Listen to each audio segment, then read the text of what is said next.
శ్రీ వెంకటేశ్వర స్వామి బ్రహ్మోత్సవం. శ్రీ వెంకటేశ్వరుడు శిలారూపంగా తిరుమల శేషాద్రిపై స్థిరపడిన తర్వాత దేవతలందరూ ఆయన్ని ఆరాధించసాగారు. కాని ఒకరోజు బ్రహ్మదేవుడికి ఓ భావన కలిగింది. నిజంగా నేను ఈ లీలావతారాన్ని పూజించాలనుకున్నా, కాని విశ్వాన్ని సృష్టించే బాధ్యతతో నాకు సమయం దొరకలేదు. ఇప్పటికైనా బ్రహ్మోత్సవం ద్వారా ఆయనను ఘనంగా ఆరాధించాలి. అలాంటి సంకల్పంతో బ్రహ్మదేవుడు స్వయంగా స్వామి ముందు వచ్చి వందనాలు చేశాడు. ఓ వెంకటేశ్వరా, ఈ కలియుగంలోని నీ లీలలకు సాక్షిగా నా పూజను అంగీకరించాలి. నా పేరు మీద ఒక ఉత్సవాన్ని ప్రారంభిద్దాం, బ్రహ్మోత్సవం. అప్పటి నుంచి ప్రతి సంవత్సరం ఆశ్వయుజ శుద్ధ పాడ్యమి నుండి 9 రోజులపాటు తిరుమలలో బ్రహ్మోత్సవం జరగడం ప్రారంభమైంది. ఈ ఉత్సవం ప్రత్యేకత ఏమిటంటే, ప్రతిరోజూ వెంకటేశ్వరుడు వాహనాలపై ఊరేగుతాడు. గరుడ వాహనము, హంస వాహనము, సూర్యప్రభ వాహనము, చంద్రప్రభ వాహనము మొదలైనవి. లడ్డూ ప్రసాదం, నైవేద్యాలు, ధ్వజారోహణం, చక్రస్నానం వంటి అనేక సేవలు జరుగుతాయి.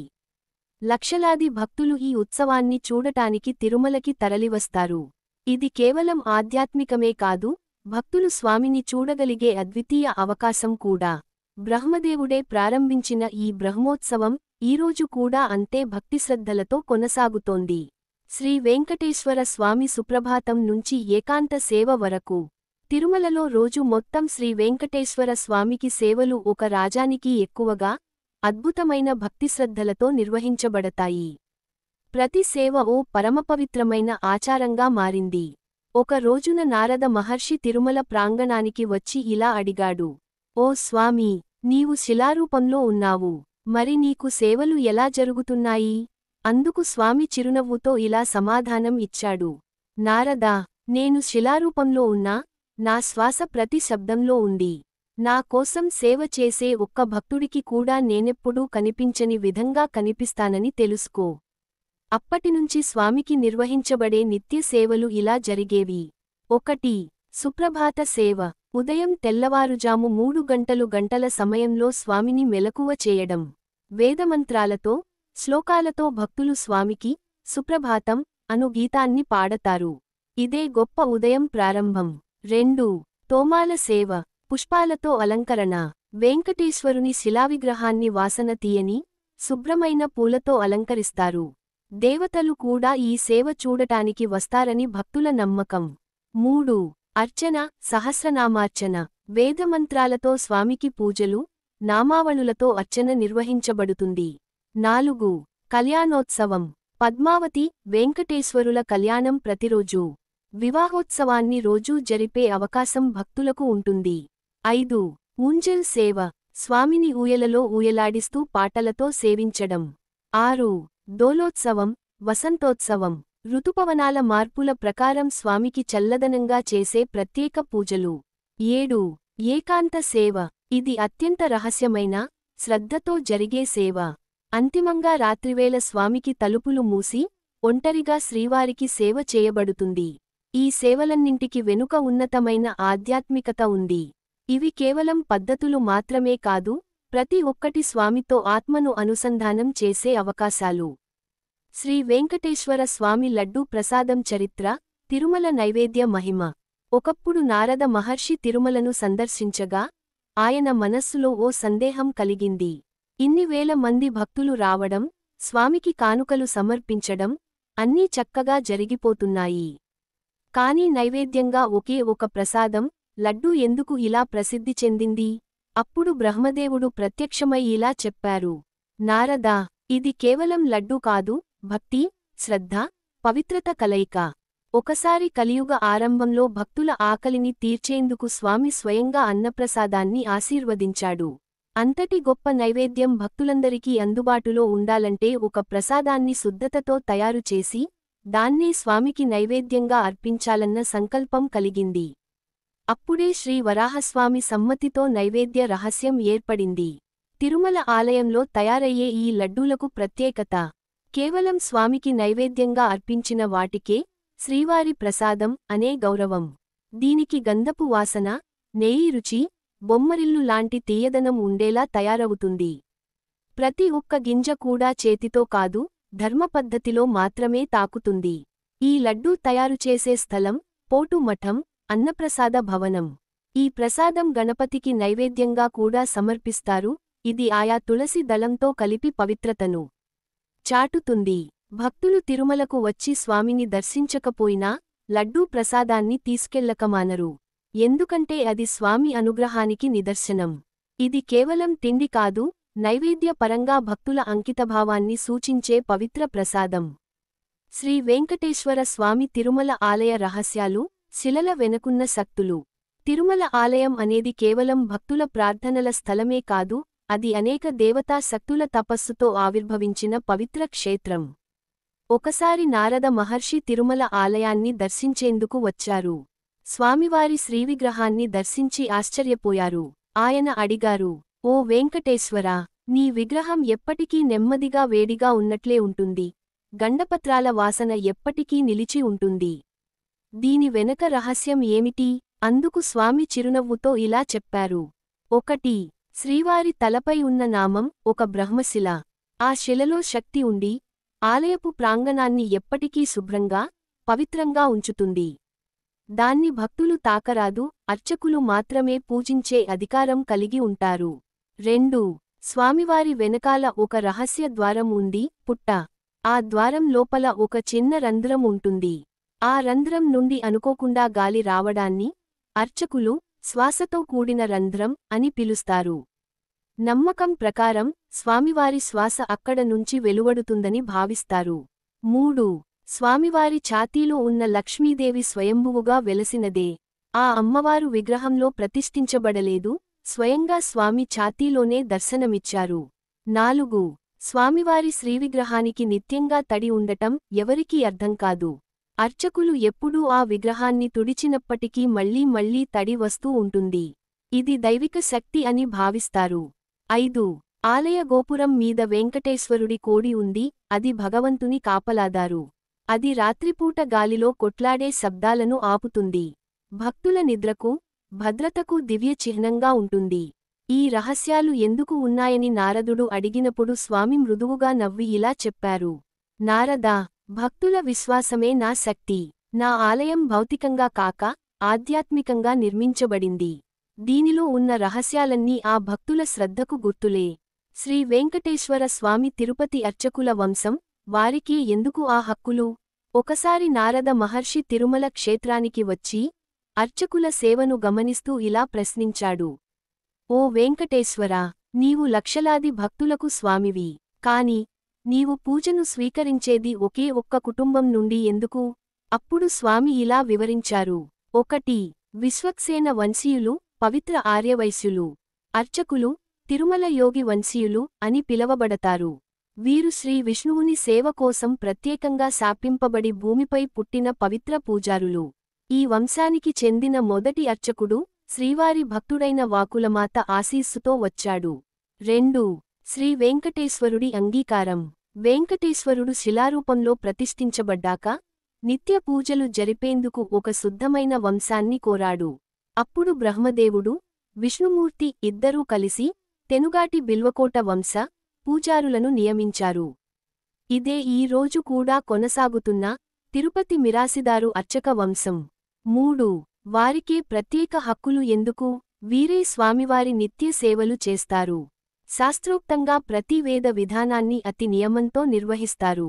స్వామివారి నామం తీసే ముందు వీరు బుద్ధిపూర్వకంగా మౌనంగా తమను సిద్ధం చేసుకుంటారు.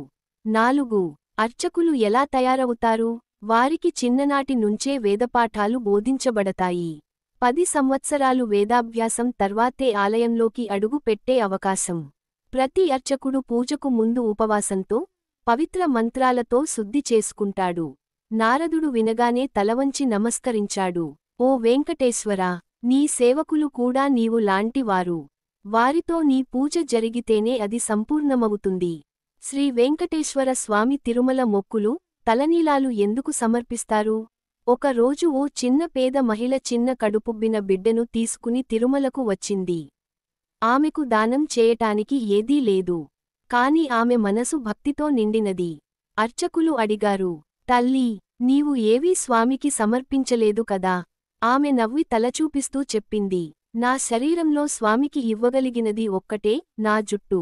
ఇది నాకెంత అందమో, గర్వమో. కాని నాకన్ని ఇచ్చిన వెంకటేశ్వరుడికి ఇది సమర్పించాను. ఈ కథకు ఆధారంగా ఉన్న పురాణ విశ్వాసం ఏమిటి? 1. నీలాదేవి తలనీలాలు సమర్పించిన కథ. ఒకసారి వెంకటేశ్వరుడు శిలారూపంలో మారబోతున్న సమయంలో నీలాదేవి అనే గంధర్వకన్య తన భర్తకి తలనీలాలు సమర్పించింది. ఆ జుట్టుతో స్వామికి కేశాన్ని స్వర్ణశిలపై అమర్చారు. స్వామి ఆనందించి ఆమెను ఆశీర్వదించి ఇలా అన్నాడు: నా మీద ఎవరైనా తలనీలాలు సమర్పిస్తే వారు వారి జీవితంలోని పాపాలు తొలగించుకుంటారు. 2. తలనీలాలు అహంకారాన్ని త్యాగం చేయడం. మన జుట్టు మన గర్వానికి, అందానికి చిహ్నం. దాన్ని స్వామికి అర్పించడం అంటే, నేను నా శరీరం మీద గర్వించను, నీదైనదే అన్నది నేను ఒప్పుకుంటున్నాను, నా ఆత్మను నీకు సమర్పిస్తున్నాను అని ప్రకటించడం. 3. మొక్కులు తీర్చడం. భక్తులు వివిధ సమస్యల సమయంలో స్వామికి మొక్కులు పెడతారు. పిల్లల కోసం, ఉద్యోగం కోసం, ఆరోగ్య సమస్యలు తీర్చడానికోసం. తీరిన తర్వాత తలనీలాలు సమర్పించడం, పాదయాత్ర చేయడం, అన్నదానం చేయడం ద్వారా కృతజ్ఞత తెలియజేస్తారు. ఈ సంప్రదాయం కలియుగంలోనూ నిలిచిపోయింది. ప్రతిరోజూ వేలాది మంది తలనీలాలు సమర్పిస్తూ, వెంకటేశ్వరా నీకు నా జీవితం అర్పణ అని భక్తితో అన్నట్లు ఉంటుంది. శ్రీ వెంకటేశ్వర స్వామి తిరుమల పాదయాత్ర భక్తి మార్గంలో ఓ తపస్సు. ఒకప్పుడు ఓ యువకుడు, పేరు గణేష్. జీవితంలో ఎన్నో సమస్యలు. ఉద్యోగం లేదు, కుటుంబం కుదేలైంది. దిక్కుతోచక తిరుమల పాదయాత్ర చేయాలనుకున్నాడు. పుట్టపర్తి దగ్గర నుండి పాదయాత్ర ప్రారంభించాడు. ప్రతి అడుగు దెబ్బకు తన మనస్సులో భగవంతుని ధ్యానం. వెంకటేశ్వరా, నా కష్టాలు నీకు అర్పించాను, నన్ను తీసుకో. తరువాత అతడు 7 కొండలు ఎక్కి స్వామిని దర్శించగానే ఆకస్మికంగా అతనికి ఉద్యోగం లభించింది. జీవితంలో సంతోషం తిరిగొచ్చింది. తిరుమల పాదయాత్ర వెనుక విశ్వాసం. 1. పాప విమోచన. ప్రతి అడుగు ఓ పాపాన్ని క్షమించే శక్తి కలిగి ఉంటుంది అని పురాణ విశ్వాసం. 7 కొండలు అంటే సప్తగిరులు, సప్త పాపాలకు విమోచనం. 2. అహంకార నిర్మూలన. మామూలుగా ఏకంగా ప్రయాణించే మనం పాదయాత్రలో కష్టపడటం వల్ల మన గర్వం పోతుంది. ఇదే స్వామికి నమ్మకమైన అర్పణ. 3. భక్తి పరాకాష్ఠ. కన్నీటి తడిపిన అడుగుల వెనుక భగవంతునిపై అపారమైన విశ్వాసం ఉంటుంది. అది స్వామిని కదిలించే శక్తి. పాదయాత్రలో ప్రత్యేక ఘట్టం అలిపిరి మెట్లు. మొత్తం మెట్లు సుమారు 3550 మెట్లు. ప్రతి మెట్టు వద్ద భక్తులు స్వామిని ధ్యానిస్తారు, గోవిందా గోవిందా అనే నినాదంతో. మెట్ల ప్రక్కన చిన్న గుడిసెలు, శ్రీవారి పాదాలు, ఆలయ నిర్మాణ చరిత్ర ఉన్నాయి. నారద మహర్షి ప్రశ్నించారు: స్వామీ, పాదయాత్రలో భక్తులు శరీరానికి శ్రమ తీసుకుంటున్నారు, మీరు వారికి ఏమివ్వగలరు? శ్రీ వెంకటేశ్వరుడు చిరునవ్వుతో ఇలా చెప్పాడు: నారదా, వారు పాదయాత్ర చేస్తే నేను వారి హృదయంలో నివాసం చేస్తాను. ఇది స్వామిని గెలిచే మార్గం. శ్రీ వెంకటేశ్వర స్వామి పురాణ పద్మావతి కళ్యాణం. కలియుగంలో శుభవివాహం. ఒకనాడు వెంకటాద్రి పర్వతాలపై వెంకటేశ్వరుడు తపస్సు చేస్తుండగా, ఒక వనమంతంలో పద్మావతి దేవి తన సహచరులతో విహరిస్తుండగా తల్లి భూమిదేవి సూత్రప్రేరణతో ఆమె స్వామిని చూచి మనసు కోల్పోయింది. అలాగే స్వామివారు కూడా పద్మావతిని చూసి మనసు ఇచ్చారు. ఇది పరస్పర ప్రేమ. కాని అది తాత్కాలికమైనది కాదు, ఇది స్వర్గానికి ముందే నిర్ణయించబడిన దైవిక వివాహం. పద్మావతి దేవి ఎవరు? పద్మావతి దేవి స్వయంగా మహాలక్ష్మి అమ్మవారి అవతారం. ఆమె అకాసరాజు అనే రాజుకి పుత్రికగా జన్మించారు. పద్మావతి దేవి పుట్టినప్పుడు ఆమె ఒక తామర పువ్వులో కనబడింది, అందుకే ఆమెకు పద్మ అని పేరు వచ్చింది. వివాహానికి అడ్డుపడిన శాపం. గతజన్మలో మహాలక్ష్మి ఓ విషయంలో విష్ణుమూర్తిని వదిలి వెళ్లారు. అదే కారణంగా వెంకటేశ్వరుడు తిరుపతిలో శిలారూపంలో తపస్సు చేస్తున్నాడు.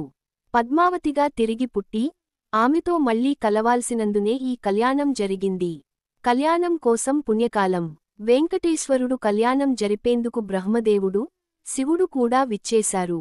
దేవతలు స్వయంగా పత్రికలు ఇచ్చి, మంగళవాయిద్యాలతో, వేదపారాయణాలతో కళ్యాణాన్ని ఘనంగా జరిపారు.